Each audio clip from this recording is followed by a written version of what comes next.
It's 3:47 in the morning. Your phone is face down on the mattress. You've already checked it 17 times since midnight. Not because you expect a text, but because your hand won't stop reaching. The ceiling fan clicks above you. Each rotation sounds like a countdown. You keep replaying the last conversation, the one where they said they needed space, and you said okay. And then you both stood there like two people who'd forgotten how to close a door. This is day 3, maybe day 4.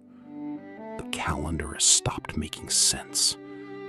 And somewhere in your chest, there's a hollow space that used to be filled with tomorrow.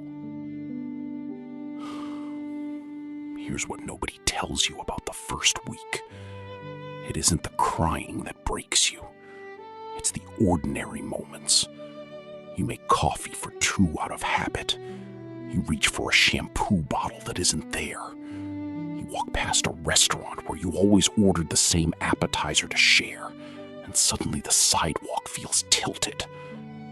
Your nervous system doesn't understand absence. It only understands routine. And right now, every routine is a ghost story. You're not just grieving a person. You're grieving the version of your life that had them in it. Most people think the first week is about feeling better. It's not. The first week is about not making things worse. I want you to imagine 2 people who just got dumped. Both are 28. Both were together for 3 years. Let's call one of them Maya. Maya spends week 1 texting her ex at 2 a.m., driving past their apartment and asking mutual friends if he's mentioned her. Let's call the other one David. David doesn't feel any less destroyed. He just makes one decision. He doesn't contact her. Not because he's strong, but because someone told him that the damage he does in week 1 will still be visible in week 12, and he believes it. Rule 1, and this is the one that everything else hangs on, is no contact. Not as a strategy to win them back, not as a power move, but as an act of survival for your own nervous system. Every time you send a message and get silence in return, your brain registers a threat. Cortisol spikes, your heart rate jumps, you sleep worse that night, you eat less the next day. It's not dramatic to say that contact in week 1 is like picking at a wound every 20 minutes and wondering why it won't close. Maya doesn't know this yet. She thinks reaching out is connection, but connection requires 2 people. What she's doing is self-harm with a send button. Let's be honest about what no contact actually feels like. It feels like you're suffocating, and the only oxygen is their name. The first 48 hours are almost physical. There's a tightness in your throat that won't clear, a restlessness in your legs that keeps you pacing. You invent reasons to break it. You tell yourself you're just checking if they're okay. You draft messages that sound casual, like you barely care. And then you delete them. And then you rewrite them. And then, this is the part that matters. You don't send them. Because here's the truth about week 1. You're not trying to get over them yet. That's not possible. You're just trying to get through the hour without adding new pain to the old pain. Rule 2 is harder than it sounds. You have to tell someone. Not Instagram. Not a group chat where people send reaction gifs. One actual person who will answer the phone at midnight and listen to you say the same thing 6 times. For Maya, it's her sister Priya, who lives 2 time zones away. For David, it's his college roommate, Marcus, who went through something similar last year. The point isn't advice. The point is witness. Breakups happen in isolation, and isolation makes everything distorted. Your thoughts at 3 a.m. don't sound the same when you speak them out loud to someone who loves you. They shrink. They become manageable. Priya doesn't tell Maya to move on. She just says, "I'm here. Keep talking." And that's enough to get through until morning. Rule 3 is about your body, which you have probably forgotten exists. In the first week, people stop eating, or they eat constantly. They sleep 14 hours, or they don't sleep at all. They drink too much, or they stop drinking water entirely. Your body is keeping score, even when your mind is elsewhere. David makes a deal with himself. Every morning, before he checks his phone, and this is the hard part, he drinks a full glass of water. Then he walks around the block, not for exercise, for proof that the world outside his apartment still exists, that the air still moves, that his legs still work. Maya tries this on day 4 and cries on the sidewalk because a dog walker smiled at her, and it was the first kind thing from a stranger in days. That's okay. The body remembers how to feel things that aren't about loss. It just needs to be reminded. Rule 4 is the one everyone resists. You have to feel it. Not all at once. Not in some cinematic breakdown where you finally cry and everything's better. But in the small moments, when you want to run. When a song comes on and you lunge for the skip button. Don't. Let it play for 30 seconds. Let your chest hurt. When you find a hair tie that isn't yours in the bathroom drawer, don't throw it away immediately. Hold it. Feel the specific shape of missing them. This is called grief completion. And it's the opposite of what your instincts want. Your instincts want to numb, to scroll, to drink, to text, to do anything but sit in the feeling. But unprocessed grief doesn't disappear. It waits. It shows up 6 months later when you're finally with someone new. And you can't figure out why you're terrified. Maya learns this the hard way when she spends week 1 drunk every night and wakes up in week 3 with all the feelings she skipped, plus a hangover. There's a difference between feeling your grief and drowning in it. That's where Rule 5 comes in. You need one anchor to the future. Not a big one. Not, I'm going to travel the world. I'll be healed by summer. Something small and specific that happens tomorrow or the day after. For David, it's a book he arrives on Thursday. For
Here's something that surprised me when I looked into the research. The first week isn't actually the worst week for most people. It's the most chaotic, yes, the most sleepless.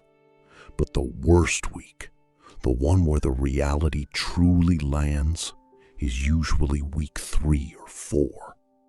That's when your friends stop checking in as often. When you can't use shock as an excuse anymore. When the temporary comfort of maybe they'll change their mind starts to rot. So Rule 7 is about playing the long game. You're not trying to feel okay by Sunday. You're trying to set up conditions where you might feel okay by next month. David starts a journal he never thought he'd keep. Not every day. Just when he feels like he's going to do something he'll regret. Call her, drive by her place, ask her sister how she is.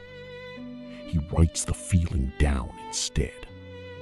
The journal is ugly, full of crossed out lines and coffee stains, but it absorbs the impulse.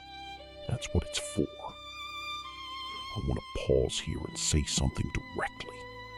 If you're in week 1 right now, you're probably waiting for the part where I tell you it'll be okay, where I promise that time heals, that you'll love again, that they won't write for you anyway. I'm not gonna say that. Not because it's false, but because in week 1, those words are noise. They don't reach you. What might reach you is this. You're doing something incredibly hard, and you're doing it without a map. The person who walked beside you through ordinary Tuesdays is gone, and you're still getting up, still making the coffee, still putting one foot in front of the other. That isn't weakness. That isn't failure. That is the most basic, stubborn form of courage there is. And nobody's handing out medals for it, but they should be. Let's talk about what to expect in the coming weeks. Because the landscape changes and nobody warns you. Days 4 through 7 often bring a strange kind of anger. Not at them necessarily, at yourself. For the things you said, for the things you didn't say, for the red flags you decorated instead of addressing. Maya spends an entire afternoon deleting photos, and then spends the evening recovering them from the recently deleted folder. David writes a letter he never sends, 12 pages of everything he wishes he'd articulated. Then he burns it in his sink. The anger is part of it. It means you're moving from numbness into something more active. Don't judge it.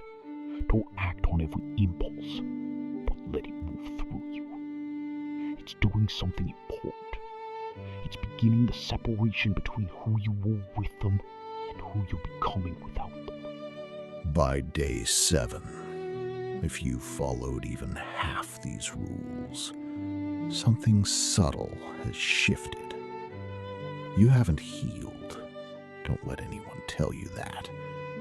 But you've survived the part where most people create damage they spend months undoing.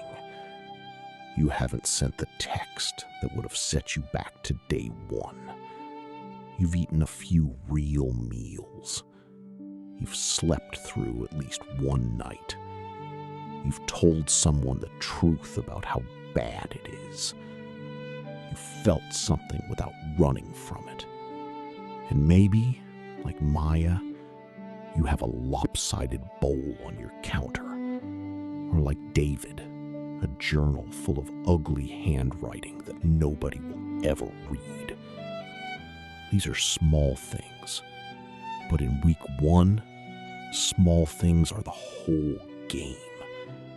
They're proof that you're still building, even when it feels like everything is falling apart. If there's one thing I want you to carry into week 2, it's this. The goal isn't to stop loving them. That's not how this works. You don't flip a switch on 3 years of memory. The goal is to love them from a distance that doesn't destroy you. To let the relationship become a closed room in a house you're still living in. You don't have to demolish the house. You just stop going into that room every hour.